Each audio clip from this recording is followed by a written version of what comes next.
16 अगस्त 2023। ये बहुत मतलब ना भूलने वाला वाक़या है हमारी लाइफ में। सुबह 7:30 बजे का टाइम था। बाबा काम पे थे और हम सो रहे थे। मामा प्रे कर रही थी तो मेरी कैट बहुत ज़्यादा तंग कर रही थी मामा को। पिछले साल 16 अगस्त को जब ये वाक़या हुआ तो मैं सुबह छत पे सो रही थी। मामा ने उठाया कि चलो नीचे चल के सो जा, अब ना धूप आ गई है। इसलिए हम लोग नीचे आए। हम लोग जैसे ही नीचे आए मेरे दादा ऊपर आए। वो ना घबरा रही थी कि चलो चलो यहाँ से चलो, यहाँ पे कुछ ऐसा होने लग गया है, अपने बच्चों को सब लेके जाओ। मैं रात को स्टिचिंग करके 3 बजे सोई। मैं ना मामा को बोला मैं अब सोने लगी हूँ, काफ़ी टाइम हो गया है, तो आप ना कपड़े वगैरह ना वो कस्टमर आएंगे तो उन्हें दे देना। तो मामा ने ना मुझे 6 बजे उठाया। तो मैं मामा से कह रही हूँ अभी तो मैं सोई हूँ और आप मुझे फिर उठा रहे हैं। तो मामा ने कहा कि ना बस्ती में आग लग गई है।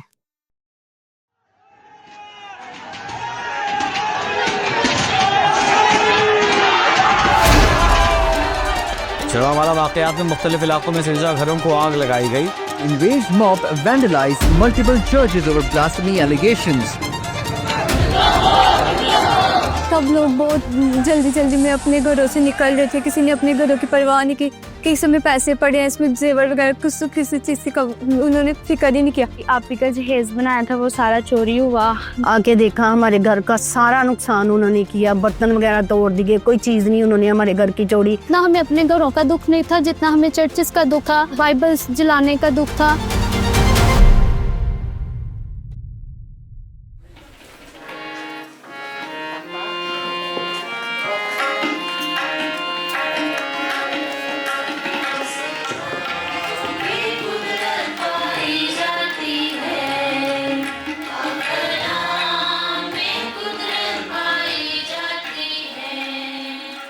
अपू वहाँ काम करते हैं, वो गटर की सफाई का काम करते हैं। इतना अहम काम, लेकिन हमें इसकी वजह से शर्मिंदगी का सामना करना पड़ता है। अम्मी उस तरफ अमीर लोगों के घरों की सफाई करती है और मैं क्रिस्टीना हूँ, 3 बहन भाई में सबसे बड़ी हूँ और मैं इंजीनियर बनूँ।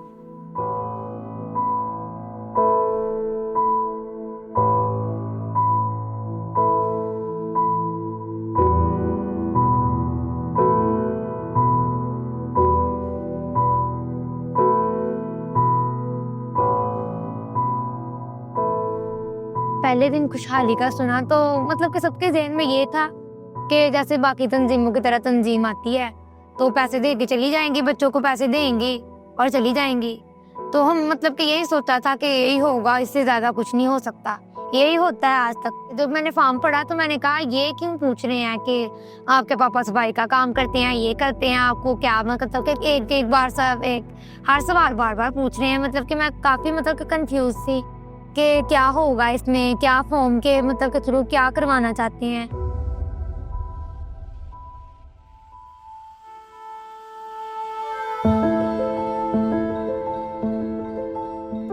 हम बच्चों में हौसला पैदा करना चाहते हैं, हिम्मत पैदा करना चाहते हैं कि वो अपने वालिदैन की इस मेहनत को, उनका जो काम है, जो बड़ा ही अहम काम है, उस काम को वो ओन कर सके। जो शर्म है, ये झिझक है, ये खत्म हो सके। पहले मैं स्कूल में बच्चों को ये नहीं बताती थी कि मेरे पापा सफाई का काम करते हैं, क्योंकि वो बताते थे कि मेरे पापा मैनेजर हैं, मेरे पापा वकील हैं, मेरे पापा ये काम करते हैं, प्रॉपर्टी डीलर्स हैं। और मैं बहुत शर्मिंदा फील करती थी कि अब मैं उनको बताऊं कि मेरे पापा सफाई का काम करते हैं। शहरों में जो लोग सफाई करते थे वो उस वक़्त तकरीबन तमाम अछूत थे और हिंदू थे, और ये जो क्रिश्चियन है ये सभी गांव में रहते थे। जब सिख वहाँ से निकल गए तो जो ज़मीनें हैं वो मुसलमानों को अलॉट की गई, और मुसलमानों ने, क्योंकि वो छोटे छोटे टुकड़े थे, उनको इन मजदूरों की ज़रूरत नहीं थी। तो ये लोग भूख की वजह से, गुर्बत की वजह से गांव से निकलकर शहरों की तरफ आया। जो दित्ता है या दित्ता है वो पाकिस्तानी पंजाबी मसीहों का बाप है। वो एक छोटी जात से था। मैं ये नहीं पता था कि हम कहाँ से आए हैं और कैसे मसीह हुए हैं, हमने कभी सोचा भी नहीं। बस लोग ये कह रहे थे तुम चूड़े हो। लोग समझते हैं कि हम एक प्लेट में खा नहीं सकते, हमें जायज़ नहीं है, आप लोग हमारे साथ खा नहीं सकते। और लोग फोर्स भी करते होते थे कि आप पहला कलमा पढ़ लो आप मुसलमान हो जाओगे तो हम आपको मुसलमान कर देंगे, फिर आपसे कोई नफरत नहीं करेगा। आप तो इतने प्यारे हो, आप मुसलमान क्यों नहीं हो जाती, आप मुसलमान ही तो लगती हो। ध्यान से रहना क्रिस्टीना, बाहर के हालात ठीक नहीं है। कुछ समझ आ रही है? कुछ मिलती जुलती बात लग रही है?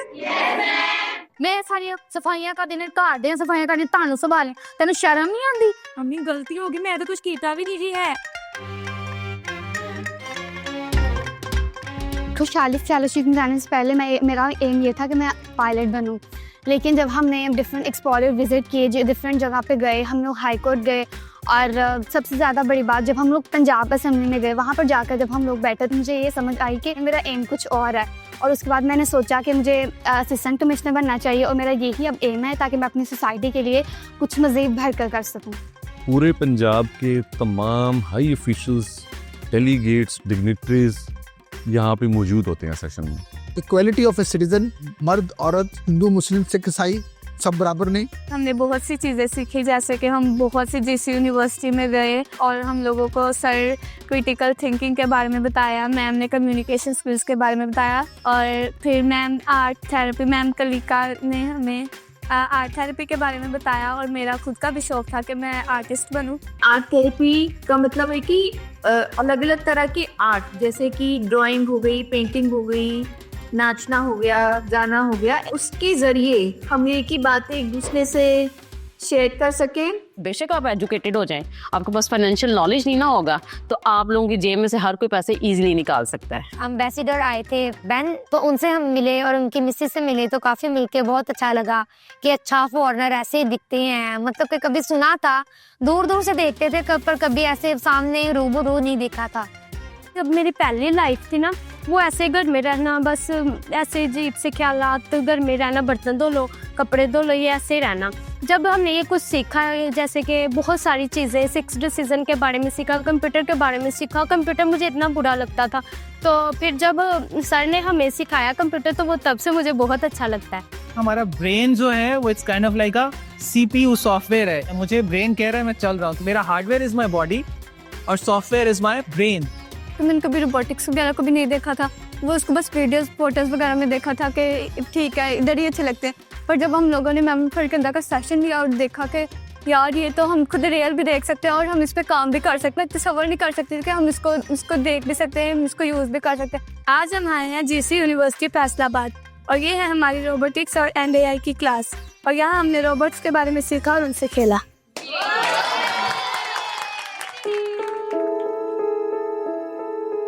स्कूल में जब पढ़ते थे पहले तो लड़कियां कुछ नहीं थी कहती, मैं जब सानिया हुआ ना जरावाला में, तो फिर उन्होंने कहा कि आप लोगों की गलती थी, आप लोग ना हमारे कुरान पाक को पकड़ते ना ऐसे करते। तो मैंने उनको बोला ना भी इंसाफ चाहिए, कहते आप लोगों को इतना कुछ मिल गया, पैसे मिल गए हैं, हर चीज़ मिल गई है, अब आप लोगों को इंसाफ नहीं बनता। सुलह की बात है, जो माफ़ करने की बात है, जो दुश्मन को माफ़ करने की बात है, उससे मोहब्बत रखने की बात है, ये सिर्फ किताबी बातें नहीं हैं। तशद्दुद के बगैर भी लोगों की ज़िंदगियां बदली जा सकती हैं। जरावाला में आकर हम कुछ अमली तौर पे करना चाहेंगे कि कैसे अगर तशद्दुद किया है, तशद्दुद हुआ है, तो उसका जवाब हमें तशद्दुद से नहीं देगा। हमें फ्रेंड्स जो हैं वो हमें ज़िंदगी में बनाते भी हैं और गिराते भी हैं, तो हमने ऐसे लोगों को दोस्त चुनना है जो हमें ज़िंदगी में आगे बढ़ाने के लिए आए, जो हमें बिल्ड करने के लिए, हमें तामीर करने की तरफ लेकर जाएं। अगर हमारे वालदैन का सफाई करने वालों से ताल्लुक़ है तो इसके पीछे एक जबर की कहानी है। आप ये समझ सकेंगे तो फिर ही आप इसके मुताल्लिक कुछ बेहतर कर सकेंगे। बेटियों को आगे बढ़ने का मौका दिया जाए और उन्हें पढ़ने की ये कहा जाए कि आप पढ़ें, आपने हम जैसा नहीं बनना। हम मतलब कि ये नहीं कि सफाई का काम बुरा है, मगर अपनी पहचान बनाएं कि ये थोड़ी है कि नस्ल दर नस्ल हमने सफाई ही करनी है। कि आप में से भी कोई प्रोफेसर हो, कोई इंजीनियर हो और आपका भी नाम हो, हमें भी मौका दिया जाए। ये सोच बदलनी चाहिए और ये सोच मैं बदलने की कोशिश करूँगी।